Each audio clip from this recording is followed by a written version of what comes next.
players on the team last night. But Tim, what about you and the influence of the NHL on you? Are you hooked on it and following it? And does it affect the people in your community that as much as it does here?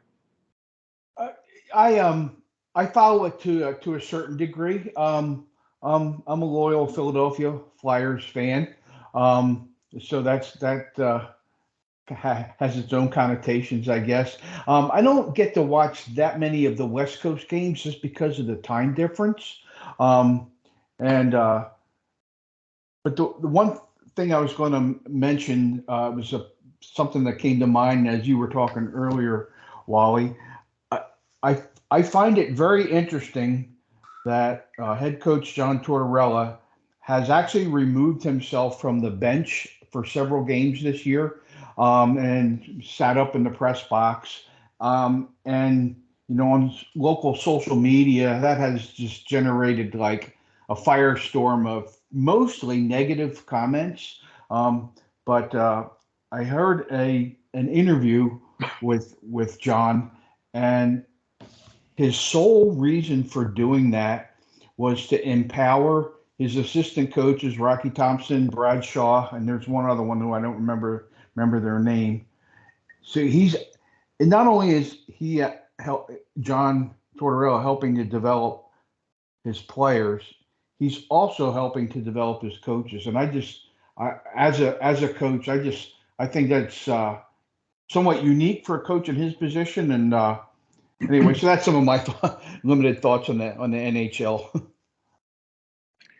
Well, I'm glad you brought up the Terrell example because I want to bring up a story that, gee, I've shared this with a number of people, and it happened with Tom Malloy's team. Um, After what Tom went through, we did the mission statement exercise. My focus now was on the parents and the synergy that could come from them being on the same page as Tom. I went on the bench. Tom wanted me to come on the bench, and there's times I said no, I didn't. But I did go on the bench one time. And Rick, I want you to think about this. The role I played, and the only role I would want on a bench anymore, and I think knowledgeable head coaches should try it. In other words, Tom, if you're coaching the forwards, handle the forward door. Talk to the next people up and watch the game with them. That's what I did. One game for Tom because there was not enough parent coaches there that day, and I said, "Can I do that?" And other times I've been able to stand on the bench and talk to the coaches, not the kids. But the interaction I had with those kids in terms of what was happening on the ice, it was totally light bulb exchanges on shift length, tactics, puck possession, and they just got it. So if I was really going to help a small group on the bench, and Tom, you can consider this next year. I would love, and I would love to be a doorman for some games. Not the trainer, not the spare goalie, but somebody who's just talking to the players about what's going on. Like I didn't worry about what the coaches were saying or doing. And because what I discovered in that time was what I was saying to them face to face because they were going out next and we were watching the game influenced them more than I've ever influenced them standing on a bench. So that's something I want to, I would experiment with that in time as a mentor role. That's sort of been the ultimate experience for me that I believe with those kids was valuable. And it doesn't have to be often at all. Once or twice a year is enough. One time with the D and one time with the forwards. And really, knowledgeable coaches like Tom, he's got his son on the bench with other assistants, he can do more, have more impact at the door with the group up on one side and at the door with the group up on another. And at our age, it really is going to be an important role and an important role. And would you consider that, Rick and Tom? I do it all the time. Do you do the door? Yep. I prefer Okay. the door because when you stand back there in Yeah. our room, most of the time the penalty box is right in the middle. Yeah. So from the dot to the board, you can't even see the play. Yeah. I prefer to stand at the door. And then when Cassie was there, I always, she said, well, I'll do the door. I would always say, no, I'll do the door. And, I like the door because of just what I just said. I can see the play, and then I can just talk to the players when they come in. So. Now, have you talked, like when you say the door, are you opening and closing the door? Yeah. See, I found I can talk to them when they come in, but I found the only effective conversation I had was the ones that were watching with me and what was happening on the ice. When they come in, they went down and sat too far away from me to talk to them. So I found that next pair up's watching, and I'm learning from what I would like to tell those people that were on the ice. But that's something I've experienced that worked for me, because I had the feeling, gee, I sure love to talk to those people. And all I do, Tom, when they come off, if they've done something good, I'll point it out loudly so everybody hears on the defensive side, give them a pat on the back. And if there's a bit of a lull in the play and they've caught their wind, I might speak to them, but I'm only worrying about those 6D. At the door is a priority, 2D. So the one-on-one communication like we've got going here is what happens at the door. So when Cassie and Jim are both there and the two parents that opened the door there, yeah, this year, most of the time I stood on the boards between the D and the forwards. Yeah. Could see the play and I could talk to, Yeah. If I wanted to talk to somebody, I was kind of close to both of them. Yeah. You Rick, and Victor, right, Tom? You and Victor ticking off. Yeah. Have you ever tried that? Sitting behind you because the kids all stand up, eh? Good point. Yeah, they all stand up. The kids, it's a little bit different than higher levels where guys they sit down. That's why I have to stand on the bench, because I'm too short to see over anybody if I'm down at ice level. So. While coaching at SAID, I had a box so I could see over everybody's head because now all the girls are just about as tall as I am and they got skates on. Yeah. So,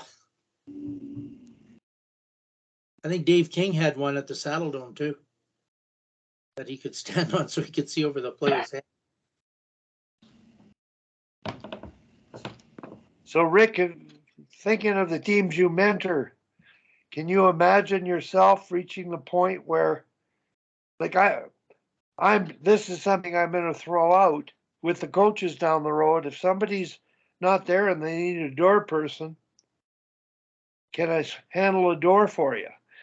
But will they look at it as, oh, he's going to be the watching over me? You have to be on the list so to be there. What's that? You have to be on the list to be on the box. You were on our list. Yeah. Yeah, you can't just have anybody drop in on a moment's notice. You've got to be certified to be there. And I was on the list with both Wes and Tom, and I couldn't do the door with the others, but it's something I would suggest. Wes's team, they were busy coaching, and they were learning as they coach. And anything I would have said or done on the bench was absolute interference. Now, I might have been able to help the players going out next, but that's all I would do as a mentor. What I did in Cochrane as a mentor on the bench, formally, we had 3 visits, Rick, and I don't know if you did one for us in Strathmore, but the first visit was a game, and they could choose 2 games and a practice, or 1 practice, 2 practices and a game. We were formally paid to mentor. And I went on the bench for the first period, and I kept track on a little, on my pad, communication of the coaches. Was it positive, specific? Was it constructive feedback? And the next category, was it vocal, negative feedback? And they asked me what I was doing, and I told them before the game what I was going to do. I just wanted to keep track of how they communicated and let them know. They'll know the numbers after. So they became aware of their own communication. The second period, I videoed from the bench shifts, but more for the sake of their voices. Not a lot, just near the end of a shift, you could hear the coaches yelling and talking, and I videoed some of that to share with them after. Didn't talk to them about it, I just shared it with them after. And the third period, I just went in the stands, and after the game, we talked about everything we did and that kind of thing. It's sort of a nice academic process for me, but for them, it was an interfering process. They were caught up in the game, and it took them out of their comfort zone because a stranger was there that the board had sent down to interfere. And we didn't get the contract back doing that. And I lined up 10 highly qualified people to fulfill those roles in their own way. And I think the idea was great, but it just didn't quite stick. So, Rick, what are your thoughts on doing stuff like that? It's too much? Right stuff, wrong amount, wrong time? Well, first of all, I haven't done it that way. Although I have been an observer at games and would like to have some situational input, if you will. I can see where that would be considered by a lot of people to be very distracting, based on the fact that they're reluctant to have a mentor there in the first place. But as you know, when you talk about distracting, it brought to mind watching games. I often wondered on TV with how the coaches dealt with things when they've got cameras in their face, literally from the sidelines all the time. And I had the fortune of coaching in the Saddle Dome at the Max a couple of times, and I realized very quickly that once the game starts, all that stuff is just in the background. And I would suspect, for a lot of guys, if they would give it a chance, they'd find out that the mentor in the background would just be that. They can deal with him afterwards, or her, as the case may be, I suppose. Yeah. So there's that point of view, and you know, having had the other experience, I would consider that to be part of my thinking on it. That we'll deal with you while the game's not on. But once the game's on, if you're doing your job as a coach, you're pretty much focused on everything that matters and not the things that don't matter, or you should be at least. Well, Rick, when many years ago I was taking the theory coaching program, which was all sports, individual, and it was better than the theory technical programs Hockey Canada offered. And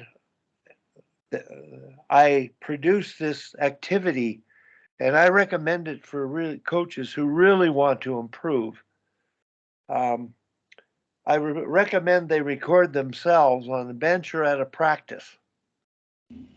A little portable recorder, and I've done this, and at the end of the practice or the game, they listen to it and they break it down. And I break it down into positive specific, which is great back check. Boy, that was a great shift. You came off enough, you're fresh. Nice pass, good support. Now there's positive general, which is good work, way to go, good jump. You know, there's millions of ways just to come across in an enthusiastic way. Now, constructive is telling them something in a way that isn't demeaning. And asking is better than telling, but it takes really patience and having time to do it. But then there's negative specific, which is you've got to keep your stick on the ice. And the tone of voice comes across a little bit negative, but it's still constructive feedback. It's not negative. Constructive, specific, constructive, general. And negative feedback is when you yell, you scream, you swear, you're upset. And I'll give you an example. Watching a novice whole ice game, two competitive teams, and I wasn't recording, but I witnessed it. I'm doing both teams. I'm going from one bench to the other, to the other, to the other, and just doing what I said. And they were two of the top teams in the community and in the league. And the game got close. And their voices in the third period got changed. And one of the coaches screamed at the kid, novice, U9, "Are you brain dead?" And the mistake I made was bringing that up with him after. If I recorded and he listened to it, when you hear yourself say something like that, that's where the recording, I suggest that to be certified as a high performance coach, you have to record yourself at a game or a practice and submit the breakdown. Nothing else. Nothing else. If you hear yourself, you're going to discover yourself and be aware of things that you weren't aware of. Now, I did this with the midget AAA team in Calgary. The head coach, who could do this, record himself, no problem whatsoever. Just, I didn't even have to do it for him. But he came up to me and he says he had a couple assistants. One of them was a yeller on the practice, and sometimes on the bench. He didn't come across, in a good way. And he wanted to know what to do. And I said, well, don't record yourself, but at practice, have a headset with a recorder so they know you're recording yourself. And when he was running practice, they asked him, what are you doing? Well, I'm just recording myself to hear the breakdown of what I'm saying and what we're saying. He didn't do it. And he said from that point on, for the next month, everything was perfect. He wasn't recording. He just put it on like he was. And they were thinking twice about what they were saying and doing because he told them it was for him. Then they started to do it again.